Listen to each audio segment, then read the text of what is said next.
नमस्कार। आज हम लोग बात करेंगे हेपेटाइटिस बी के बारे में। हेपेटाइटिस बी क्या है? हेपेटाइटिस बी एक वायरस है जो कि हमारे लीवर को अफेक्ट करती है। हेपेटाइटिस बी का ट्रांसमिशन मेनली सेक्सुअल ट्रांसमिशन है। उसके अलावा ब्लड ट्रांसफ्यूजन या नीडल स्टिक इंजरी से स्प्रेड हो सकता है। हेपेटाइटिस बी पेशेंट के शरीर में आने से उनको आइदर तो एक्यूट हेपेटाइटिस होता है जिसमें पेशेंट को जॉन्डिस होता है, माइल्ड फीवर होता है, एब्डोमिनल पेन होता है जो कि 6 to 8 वीक्स तक परसिस्ट कर सकता है। Jaundice 95% of the cases of hepatitis B अपने आप रिजॉल्व कर जाते हैं। 5% of the cases of hepatitis B chronic hepatitis B में जाते हैं। क्रॉनिक हेपेटाइटिस बी बहुत समय पेशेंट्स को होता है जिनमें उनको पता नहीं चलता है कि उनके अंदर वायरस है। जब वो पेशेंट ब्लड ट्रांसफ्यूजन के लिए जाता है तब उनका हेपेटाइटिस बी डिटेक्ट होता है, या बहुत समय अल्ट्रासाउंड में लीवर सिरोसिस मिलता है तब जाके पता चलता है कि हेपेटाइटिस बी उनके शरीर में है।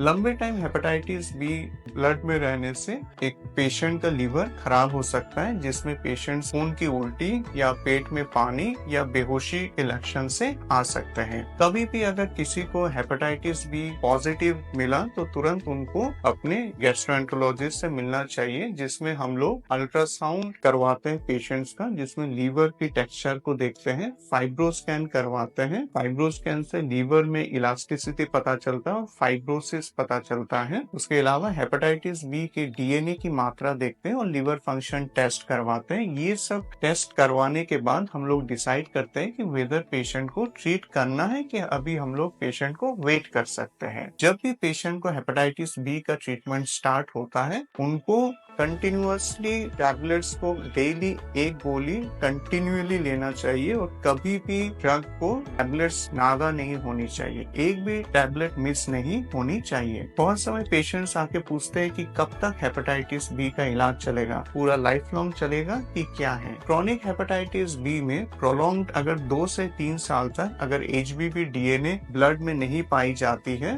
तो हम लोग हेपेटाइटिस बी का ट्रीटमेंट को ऑफ करके देख सकते हैं, प्रोवाइडेड पेशेंट को लीवर सिरोसिस नहीं हुआ हो। इन दैट केसेस हम लोग पेशेंट को हेपेटाइटिस बी का दवा बंद करके फॉलो अप में रख सकते हैं। हेपेटाइटिस बी का ट्रीटमेंट पूरा है, ओनली मरीज को जागरूक होनी चाहिए और टाइम टू टाइम एलएफटी और साल में फाइब्रो स्कैन एक बार और एचबीवी डीएनए की मात्रा करवानी चाहिए। धन्यवाद।